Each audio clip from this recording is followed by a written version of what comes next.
La démocratie représentative n'est pas le meilleur système politique pour mettre en œuvre la transition qui s'impose. La Convention citoyenne, elle a prouvé que quand on mettait des citoyens lambda tirés au sort en position de responsabilité, eh bien, ils prenaient leurs responsabilités. Aujourd'hui, on est dans cet énorme paradoxe de devoir se séparer de cette ressource qui a été proprement miraculeuse. La seule énergie de remplacement des énergies fossiles dont on dispose, c'est l'électricité. Avoir conscience de quelque chose, ça ne signifie pas être capable de répondre à cette chose-là. On est obligé de faire des compromis entre des intérêts qui sont extrêmement importants. Le politique a peur des conséquences que ça pourrait avoir. On n'arrivera pas à une transition en désignant des coupables comme ça. D'un point de vue social, économique et politique, tout est bloqué à tous les échelons. Il n'y a que deux possibilités pour changer les choses. La dictature ou bien la démocratie directe.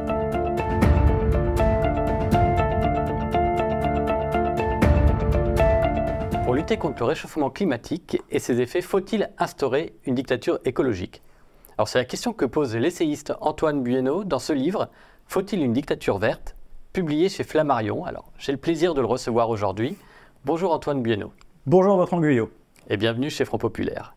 Alors commençons, si vous le voulez bien, par le début de votre livre, parce que vous le dédicacez en quelque sorte aux énergies fossiles qui nous ont tant apporté. Alors ça peut sembler paradoxal, parce que ces fameuses énergies fossiles, elles sont la cause de ce réchauffement climatique que vous entendez terrasser tout au long de votre livre. Donc quel est le sens de ce message sous forme peut-être d'adieu? Alors j'espère sous forme d'adieu. Bien sûr, c'est une dédicace. Hein.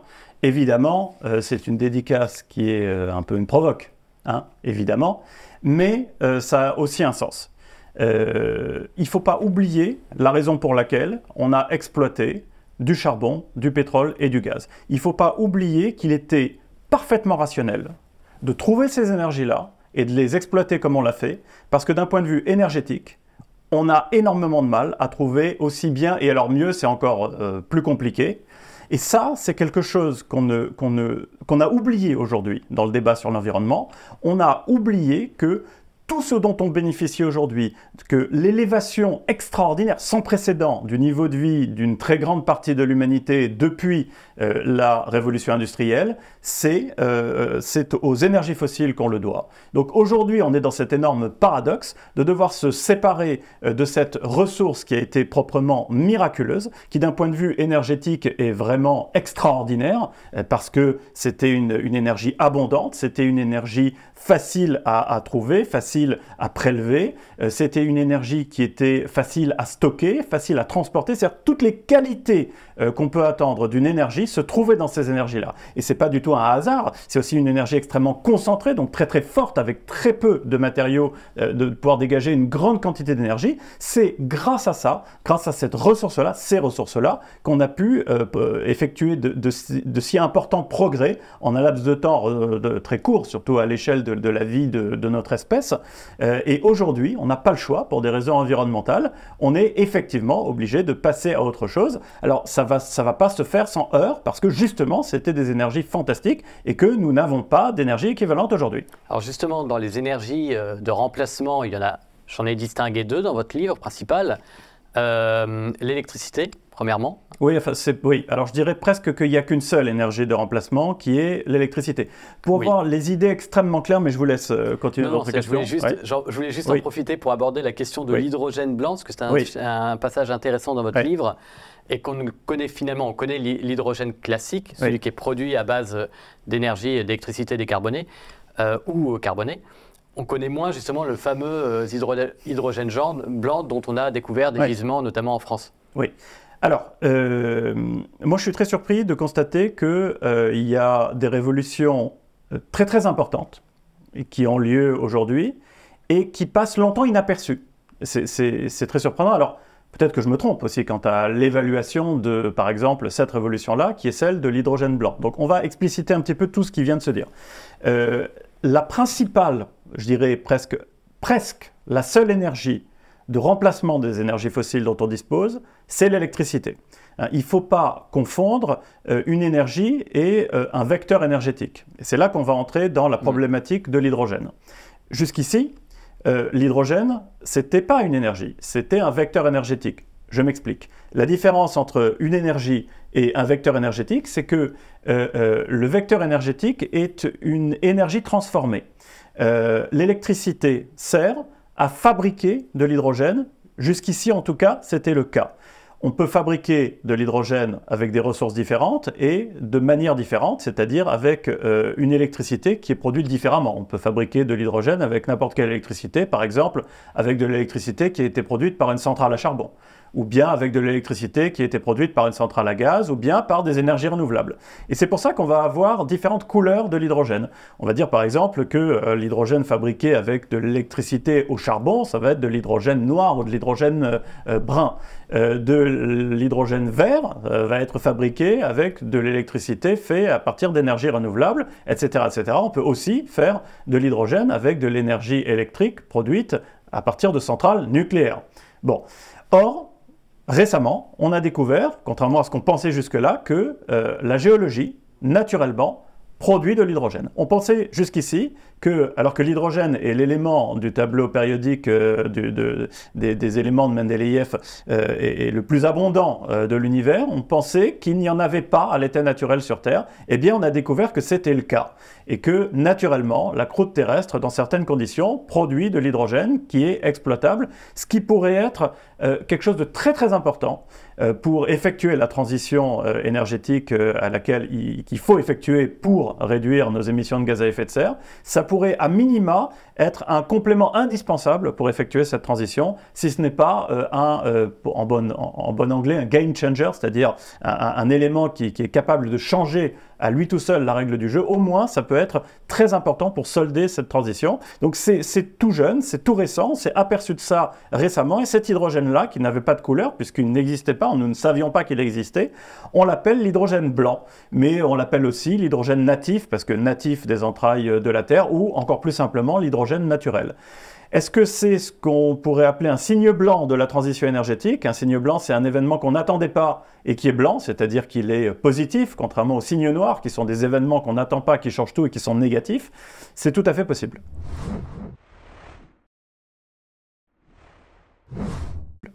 Alors maintenant, je voudrais qu'on aborde ensemble le film. Vous faites un parallèle avec le film Don't Look Up. Vous évoquez ce film, donc on va expliquer en résumé très très bref. Ce sont deux personnages, dont un scientifique qui alerte sur l'arrivée imminente d'une météorite qui va ravager la Terre. Personne ne les prend au sérieux, que ce soit les médias, les militants ou la classe politique. Ce qui m'intéresse, moi, pourquoi j'en parle, c'est que vous en parlez dans le livre et vous dites que ce film qui a servi comme grand symbole de la lutte contre le réchauffement climatique à un moment, c'est peut-être un peu moins le cas maintenant, la métaphore a des limites, et j'aimerais bien que vous nous expliquiez lesquelles. Oui, alors c'est ce que j'appelle l'erreur Don't Look Up, mais avant d'en parler, il faut quand même dire aux gens qui nous regardent, si jamais ils sont passés à côté et qu'ils ne l'ont pas vu, qu'il faut absolument le voir. C'est juste génial, et en particulier, c'est hyper drôle. Hein. C'est une peinture du monde actuel, caricaturale, mais c'est absolument savoureux, c'est vraiment délicieux. Tout y est, et c'est extrêmement bien fait, c'est extrêmement bien joué aussi, etc., etc. Par ailleurs, à côté de cet aspect caricature de notre monde, il y a une forme de dénonciation du paradigme du climat, du réchauffement climatique, parce qu'effectivement, dans ce film, on s'aperçoit, des scientifiques s'aperçoivent, des astrophysiciens, qu'une météorite se dirige droit sur la Terre et que donc il faut faire quelque chose, faute de quoi la vie sur Terre va être anéantie. Voilà, comme une météorite comparable à celle qui a anéanti les dinosaures il y a 56 millions d'années. Bon. Partant de là, il se passe tout un tas de choses qui sont extrêmement amusantes et que je ne relate pas, mais on comprend et on sait que cette météorite est une métaphore du changement climatique. Bon. Pourquoi est-ce que la comparaison a ses limites? Parce que l'erreur Don't Look Up que je dénonce dans mon livre, c'est l'idée que la prise de conscience, le fait de savoir qu'une météorite vient sur nous, pourrait nous suffire pour mettre fin à la menace. Ce qui fonctionne pour la météorite. Savoir qu'une météorite vient permet de mettre en œuvre une réaction qui est une réaction assez simple avec des mécanismes de destruction de la météorite ou de détournement de la météorite, c'est-à-dire quelque chose de technique, des technologies dont nous disposons, un arsenal dont nous disposons. On a dans le film le temps de réagir, c'est tout à fait possible. Donc effectivement, dans ce cas-là, la prise de conscience suffit. Mais dans le cas du réchauffement climatique, ce n'est pas du tout le cas. C'est pas du tout la situation dans laquelle on se trouve. On se trouve dans une situation dans laquelle la prise de conscience, sauf évidemment exception, mais en tout cas sous nos latitudes dans les pays développés, elle est là, elle est bien réelle. Tout le monde sait qu'il y a un problème de changement climatique, tout le monde sait qu'il faut qu'on fasse quelque chose. Sauf qu'il ne suffit pas d'appuyer sur un bouton. Et c'est là qu'on entre dans la véritable problématique du changement climatique, qui est une problématique de complexité que pour tout un tas de raisons, tout un tas de gens essayent d'éluder en nous disant, eh ben, à partir du moment où on a conscience, on peut agir. Si on n'agit pas, c'est qu'on n'a pas conscience. Non, malheureusement, c'est pas si simple. Peut-être aussi parce que la météorite, on la voit, on la distingue, on mesure l'impact réchauffement climatique, c'est quelque chose, et vous le dites vous-même, c'est vrai.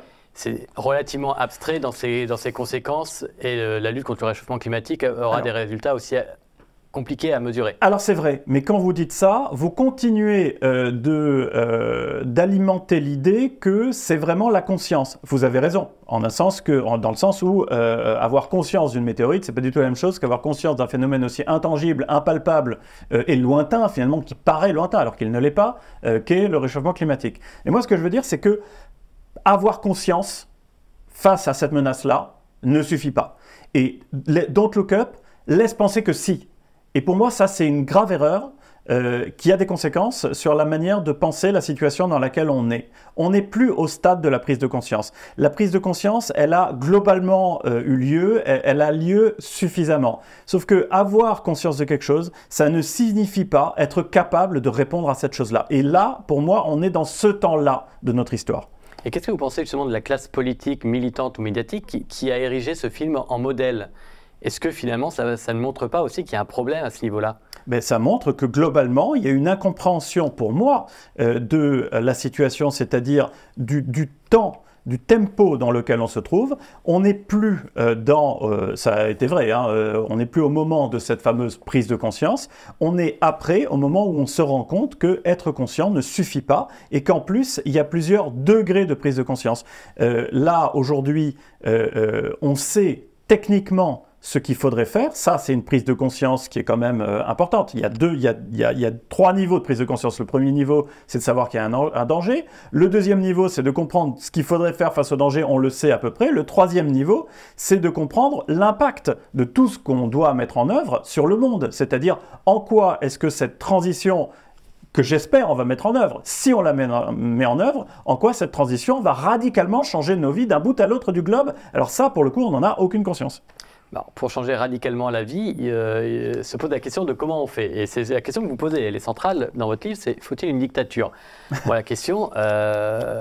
Vu le renversement économique, le renversement international que ça suppose, comment passer outre et quelle réponse vous apportez vous-même à ce livre? Et vous le faites assez tôt, c'est pour ça que je me permets de poser la question. D'accord, alors j'ai remarqué que dans votre dramaturgie, vous avez tout à fait raison, à votre place j'aurais sans doute fait la même chose, vous avez donné le nom du livre « Faut-il une dictature verte ?», mais pas le sous-titre, parce que ça donne la réponse à la question, donc évidemment c'est moins rigolo, et le sous-titre c'est « La démocratie au secours de la planète ».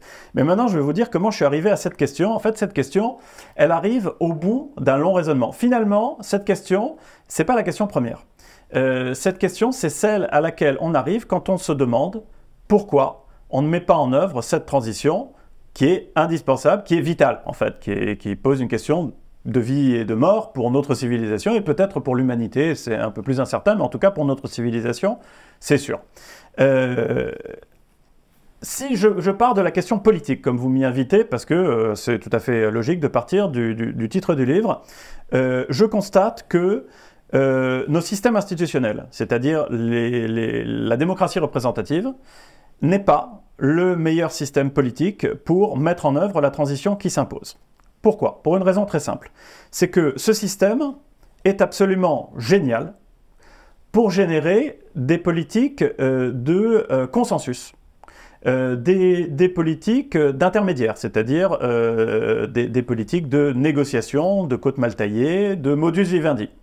C'est pour ça que c'est un système qui fonctionne extrêmement bien, et qui est extrêmement résilient, parce qu'il permet à la fois de mécontenter tout le monde, mais aussi d'une certaine manière de satisfaire aussi un petit peu tout le monde.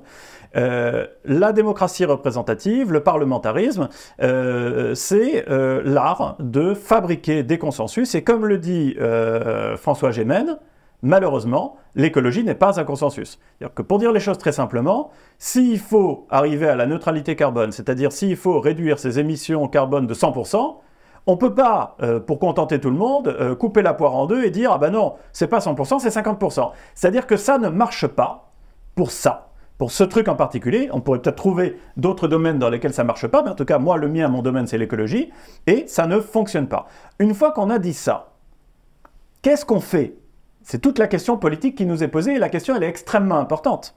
Est-ce qu'on doit se résoudre à se dire, eh ben, donc on n'y arrivera pas, c'est pas possible, parce que nos systèmes institutionnels ne le peuvent pas, ou est-ce qu'on doit changer de système institutionnel? Si on change de système institutionnel, il n'y a que deux possibilités pour changer les choses. La dictature, ou bien la démocratie directe. Et moi, c'est évidemment dans cette direction que je vais. Et je peux expliquer pourquoi je vais dans cette direction, mais avant ça, je voudrais vous dire pourquoi c'est une question fondamentale. Parce que si la transition aujourd'hui ne se fait pas, c'est parce que l'ensemble de notre système économico-politique, d'un bout à l'autre de la planète, est grippé. C'est ce qu'on appelle les verrous systémiques. Ces verrous sont multiples. Et la politique est l'un des verrous. Mais si on veut débloquer tout ça, il faut arriver à déterminer une locomotive, une étincelle qui va déclencher une accélération de cette transition. Il faut un chef de file à la transition. Or, le chef de file de la transition, ça ne peut être que les pays développés, et encore plus précisément, non pas forcément les gouvernants ou les gouvernements des pays développés, mais les opinions des pays développés. Et ça, c'est extrêmement important, parce que si on comprend que c'est aux pays développés, aux pays riches, de mener la transition, comme d'ailleurs ils ont commencé à le faire, hein, c'est pas un hasard, si l'accord de Paris, ça a été largement mené par la France et d'autres pays développés, etc., etc. Ce sont les pays qui sont à ce niveau-là de réflexion et de développement qui ont véritablement la problématique dans toute son ampleur à traiter. Si les systèmes institutionnels qui gouvernent ces pays-là ne sont pas en mesure de répondre à l'enjeu, eh ben, on a un moyen de véritablement débloquer l'ensemble du système en changeant, c'est-à-dire en tentant des mécanismes de démocratie participative ou de démocratie directe dans ces pays-là pour débloquer l'ensemble de la transition d'un bout à l'autre de la planète. Et cette démocratie participative, elle a pu s'exercer en quelque sorte notamment lors de la Convention citoyenne pour le climat. Tout à fait. En revanche, on a bien vu que ça n'a pas porté ses fruits. Alors vous allez me dire que c'est justement la faute de la démocratie. Exactement, c'est tout à fait. Alors vous venez exactement d'apporter de l'eau à mon moulin, c'est-à-dire de prouver ce que j'essaye de démontrer dans ce livre. Et d'ailleurs, j'avoue qu'avant qu'on fasse la Convention citoyenne, j'aurais pas parié 3 copecs sur cette option, hein. Qu'est-ce qui s'est passé à la Convention citoyenne? On a tiré au sort des citoyens, on leur a bien expliqué les enjeux, certains diront on leur a bourré le crâne, on les a bien ambiancés, etc. Je laisse aux commentateurs le soin de pouvoir répondre à la problématique de la liberté de conscience et de pensée des citoyens, mais enfin, a priori, c'était des gens qui n'étaient pas particulièrement impliqués dans la question écologique, ils n'étaient pas alarmés par le réchauffement climatique au départ, etc.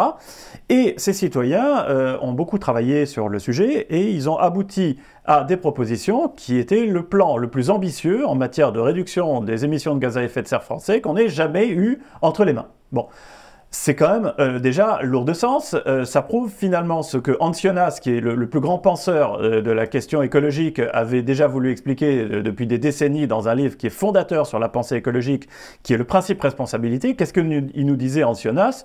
Il nous disait « Je suis très pessimiste pour l'avenir, parce que la démocratie, d'ailleurs c'est ce que je vous disais juste avant, n'est pas, telle qu'on la connaît aujourd'hui, telle qu'on la pratique, n'est pas adaptée face à l'enjeu environnemental.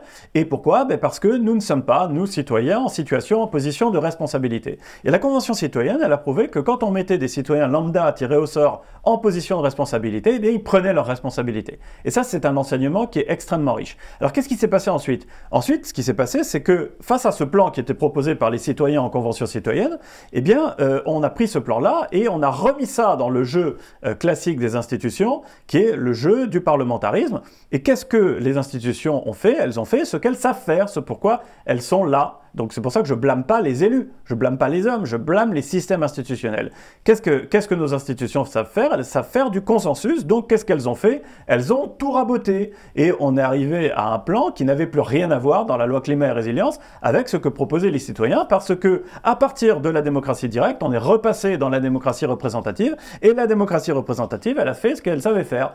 Alors que si c'est expérience de pensée, hein. Vous aviez pris le plan de la Convention citoyenne et vous les aviez soumis ça à référendum à choix multiples. Attention, à choix multiples, ça change tout. Ça veut dire quoi? Ça veut dire que chaque proposition de la Convention citoyenne, vous pouviez, vous en tant que citoyen, au moment du référendum, vous prononcer dessus. Vous pouviez dire oui, non, sans opinion, éventuellement, oui, non, voilà. Mais à partir du moment où vous avez un choix multiple, vous sortez du piège classique du référendum qui est celui de dire oui ou non au gouvernant qui vous propose. Ça n'aurait pas pu être oui ou non à Emmanuel Macron, parce que à partir du moment où vous avez un choix multiple, vous avez une complexité dans la consultation. Voilà, c'est plus un plébiscite pour ou contre Emmanuel Macron, c'est plus du tout ça, si on a un référendum à choix multiple. Et donc là, vous avez un ensemble qui est la démocratie participative, une forme de démocratie directe avec la Convention citoyenne, qui aurait été soumise à un instrument, l'instrument par excellence de la démocratie directe, et peut-être, c'est un pari que je fais, mais à mon avis, c'est un pari extrêmement important qu'il faut absolument qu'on fasse, que vous auriez eu un plan accepté de manière beaucoup plus consensuelle par l'ensemble du peuple, en responsabilité, qui aurait pu émerger. Et là, ça change tout, parce que la même personne peut, dans un cas de figure, celui de la représentation, devenir un gilet jaune, parce qu'il considère qu'on lui impose des choses, alors que les gouvernants, les riches, eux, on leur impose rien du tout, et que ça vient d'en haut, et que c'est totalement unique, alors que cette même personne, placée en situation de responsabilité, peut dire, eh ben voilà, nous, on va tous faire un effort collectif, et on va aller dans ce sens-là, et on va l'accepter, parce que c'est nous qui en avons pris la responsabilité. Vous dites que vous ne blâmez pas les politiques. Moi, j'ai juste envie de vous faire réagir sur un petit fait d'actualité. Je voulais savoir ce que vous inspirez les félicitations d'Emmanuel Macron à l'encontre de la Fédération internationale de football, la FIFA, qui vient d'accorder la Coupe du Monde 2030 à 6 pays basés sur 3 continents. Donc on a un président qui disait il n'y a pas si longtemps Make our planet again, great again. Ouais. Excusez-moi pour l'accent anglais absolument désastreux.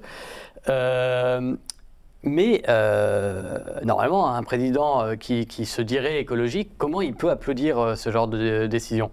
Eh bien, c'est exactement ce que j'essaie de vous prouver. C'est que le système de la représentation, par nature, il est là pour faire des compromis entre des intérêts qui sont extrêmement divergents. En l'occurrence, on sait très bien que le football, c'est extrêmement populaire, ça enthousiasme énormément de gens, ça représente quelque chose de positif. Donc, les questions écologiques face à l'enjeu social, sociétal et même économique que représente le football s'effacent. Tout simplement. Et je ne blâme pas Emmanuel Macron devant ça, parce qu'Emmanuel Macron, il est dans son rôle, de la même manière que les questions relatives à l'emploi peuvent se poser face à des décisions écologiques qui pourraient être destructrices d'emplois. On est obligé, et c'est ça le rôle du politique, de faire des compromis entre des intérêts qui sont extrêmement importants. Mais je vais aller encore plus loin. Comment est-ce qu'on peut présenter un plan de planification écologique en même temps, puisque c'est le credo de ce gouvernement, en même temps qu'on apprend qu'on va subventionner la vente d'essence, c'est-à-dire qu'on va autoriser la vente d'essence à prix coûtant, potentiellement en indemnisant les petits distributeurs d'essence pour pas qu'il y ait une distorsion de concurrence. On est là dans une schizophrénie qui est absolument inconciliable. D'un côté, le plan de planification, de l'autre, non seulement on ne renchérit pas la cause du réchauffement climatique, c'est-à-dire les énergies fossiles, en particulier l'essence, mais au contraire, on la subventionne. C'est totalement antinomique. De la même manière, comment est-ce qu'on peut présenter un plan de planification et promouvoir l'accord de Paris et make the planet great again, etc., tout en menant des politiques résolument natalistes, alors que sous nos latitudes, la natalité est synonyme d'émissions de gaz à effet de serre parce qu'on ne maîtrise pas notre trajectoire de décarbonation, etc., etc. Il y a plein d'incohérences, parce que les incohérences sont inhérentes à la nature même des politiques qui sont menées par un régime, par un système de représentation et de vote. Après, sur la question de l'essence et des subventions, je vais me faire un petit peu l'avocat du diable, en l'occurrence d'Emmanuel Macron, mais est-ce qu'il n'y a pas aussi une difficulté à gérer le très court terme, c'est-à-dire que les voitures à essence, il faut bien que les gens aillent travailler avec leur voiture, et penser le réchauffement climatique, c'est-à-dire le remplacement de ces voitures d'ici 10-15 ans. Oui, enfin, là vous êtes exactement en train de retrouver la problématique la plus importante, la plus générale, qui est celle de la fin du mois ou de la fin du monde. Alors cette problématique, elle est réelle, mais il y a des moyens de la régler qui sont assez identifiés de manière très claire, mais on ne le fait pas parce que le politique a peur des conséquences que ça pourrait avoir. Évidemment, l'épisode des Gilets jaunes n'aide pas du tout à, par exemple, un renchérissement, une taxation de l'essence. Et en fait, du point de vue du réchauffement climatique et des inégalités sociales, la recette, elle n'est pas facile à mettre en œuvre et pourtant elle est très connue. La recette, c'est de taxer l'essence parce que il faut taxer ce qui pollue. C'est ça la règle de l'écologie, de l'économie écologique. L'économie de l'écologie, elle vous apprend que si vous voulez régler un problème écologique, il faut subventionner les comportements, les biens et les services vertueux sur le plan environnemental et au contraire renchérir ce qui pollue. Donc, cas pratique, qu'est-ce que ça veut dire? Ça veut dire qu'il faut créer une taxe carbone, en particulier sur les énergies fossiles, et en même temps prendre le fruit de cette taxe carbone pour permettre à tous les gens qui sont impactés directement dans leur quotidien et qui n'ont pas les moyens de faire face à ce renchérissement qui est une catastrophe pour eux dans leur vie quotidienne, faire une redistribution massive qui leur permette soit directement d'avoir une voiture électrique, l'essence est trop chère parce qu'on l'a taxée, je ne peux plus avoir de voiture à essence, je vous offre une voiture électrique. Aujourd'hui, on est très très loin du compte. Le fuel devient trop cher parce qu'on a taxé le fuel, je ne peux plus avoir de chauffage au fioul, je vous offre une pompe à chaleur. On est obligé de faire ça, au moins pour tous les ménages qui tirent le diable par la queue et qui ne parviennent pas. Or là, on ne fait absolument rien de tel. On est dans les demi-mesures à tous les étages. Non seulement on subventionne l'essence, mais en plus du côté des aides, on a des aides qui sont à moitié, qui sont extrêmement complexes, qui sont administratives, qui ne couvrent pas tout, etc. etc. Donc on n'a rien ni d'un côté ni de l'autre. Alors pour lutter contre le réchauffement climatique, vous identifiez 3 principaux acteurs. On va dire le particulier, les pouvoirs publics et les entreprises. Et c'est vrai qu'en vous lisant, je me suis dit, mais la vache, la somme d'inertie, mais bien sûr. On est dans un système totalement presque bloqué. Donc comment déjà on arrive à le débloquer efficacement? Et finalement, s'il devait y avoir un coupable au réchauffement climatique, pour vous, ça serait lequel particulièrement? Alors moi, je passe toute une partie de mon livre à expliquer qu'il n'y a pas de coupable, justement. Ce livre, c'est à la fois, évidemment, j'espère, une œuvre de pédagogie, mais c'est aussi une réaction un peu agacée à l'état du débat. Aujourd'hui, on a peur de la situation, à juste titre, parce qu'elle est extrêmement grave. La situation environnementale de manière large, pas uniquement le réchauffement climatique, mais le dépassement global des limites planétaires. Donc il y a la question de l'eau, il y a la question de l'effondrement de la biodiversité qui est absolument cataclysmique. Bon, donc ça suscite de la peur, et de l'irrationalité. Alors l'irrationalité, elle se traduit de deux manières, dans une forme de complotisme. On continue de dénoncer le climato-scepticisme qui existe toujours, mais enfin je ne suis pas certain que le climato-scepticisme régisse encore le monde. Je ne crois pas que ce soit le cas, je ne dis pas que c'est un dossier qui est complètement périphérique, mais enfin ce n'est pas le problème essentiel aujourd'hui pour la question de la transition environnementale. Et la panique, ça conduit à désigner des boucs émissaires.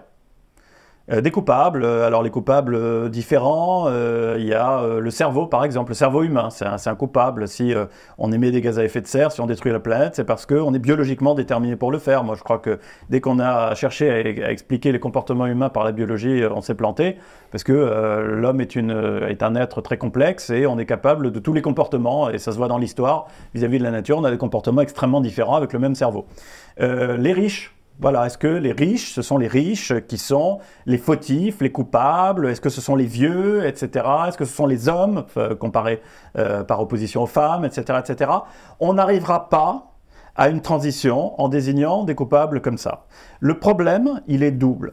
Le premier problème, c'est un problème technique, c'est que effectuer cette transition, c'est un Everest. C'est extrêmement compliqué, ça suppose de tout changer en un temps record.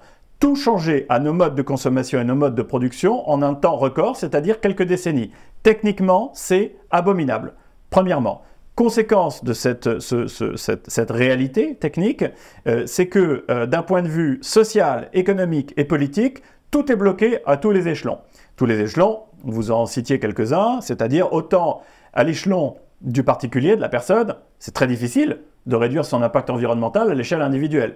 C'est vrai aussi à l'échelle des entreprises, qui sont absolument pas faites pour ça. Les entreprises, elles sont là pour faire du profit. On n'attend pas, a priori, ou alors on n'a rien capté, d'une entreprise qu'elle fasse du social ou de l'écologie. C'est pas son rôle. Elle est là pour faire du profit, et puis de toute façon, elle est minuscule, elle-même, même les multinationales, voilà, pèsent une fraction de ce que l'humanité émet, etc., etc. Les États, c'est pareil. L'État le plus émetteur de la planète, c'est-à-dire la Chine aujourd'hui, c'est 30% des émissions de gaz à effet de serre. Même l'État le plus émetteur de la planète, il ne représente qu'une fraction des émissions mondiales. Bon, si on essaye d'avoir une vision un peu plus globale, on se rend compte que ces verrous systémiques, ils correspondent à 5 réalités qui rendent la transition extrêmement compliquée. Première réalité, c'est que l'ensemble des acteurs sont atomisés. Il y a un nombre d'acteurs hallucinant. Des myriades d'individus qui doivent réduire, des myriades d'entreprises, plein d'États, etc., etc., plein de territoires. C'est donc, évidemment, c'est plus facile quand il y a peu d'acteurs d'agir, de faire quelque chose, que quand il y en a des milliards et des milliards. Premièrement. Deuxièmement, ces acteurs ne représentent qu'une petite fraction du problème et leur action dépend de l'action des autres. Moi, je ne vais pas agir si les autres ne font rien. On entend ça, même à l'échelle des États. Pourquoi la France, avec son 1% d'émissions de gaz à effet de serre, se mettrait tant de contraintes alors que les autres, ils s'en fichent et regardez les pays en voie de développement, etc., etc. Donc ça, c'est un énorme problème. Troisièmement, tous les acteurs ont une vision court-termiste. C'est vraiment, c'est ce que vous disiez, c'est fin du mois contre fin du monde, évidemment, dans l'immédiat. Et ça aboutit au 4e problème, qui est qu'on n'a pas un intérêt immédiat à agir. Au contraire, l'action immédiate, c'est un coût réel, un coût bien tangible, pour un gain qui est, ce que vous disiez aussi quand on parlait de Don't Look Up, qui est immatériel, qui est intangible, et qui va profiter à d'autres, principalement à des gens qui n'habitent pas dans nos pays quand on se situe, par exemple, en Occident, dans l'hémisphère nord, ou à des gens qui n'existent pas encore, à savoir les générations futures. Tout ça est extrêmement abstrait, alors que ce que je dois dépenser aujourd'hui pour complètement changer mon exploitation agricole, ou bien acheter une pompe à chaleur, ou bien mettre au rencard ma vieille voiture diesel, etc., ça, c'est du très concret, et ça me met dans le rouge, et je peux pas, j'ai pas les moyens d'isoler ma maison, etc., etc. Donc il y a ce décalage-là. Quand on se rend compte de l'ensemble de ces blocages, on se demande même comment il se fait que la transition soit seulement entamée. Moi, c'est ça qui me donne le vertige. C'est qu'alors qu'il y a tous ces verrous-là, eh bien, il y a quand même une transition. Donc, même si la situation est alarmante, même si, évidemment, on est tenté de verser dans le catastrophisme, on peut aussi avoir une perspective différente en se disant que malgré l'ensemble de ces verrous, on a réussi à faire quelque chose, et donc il y a un ferment, il y a quelque chose qui va permettre d'aller plus loin.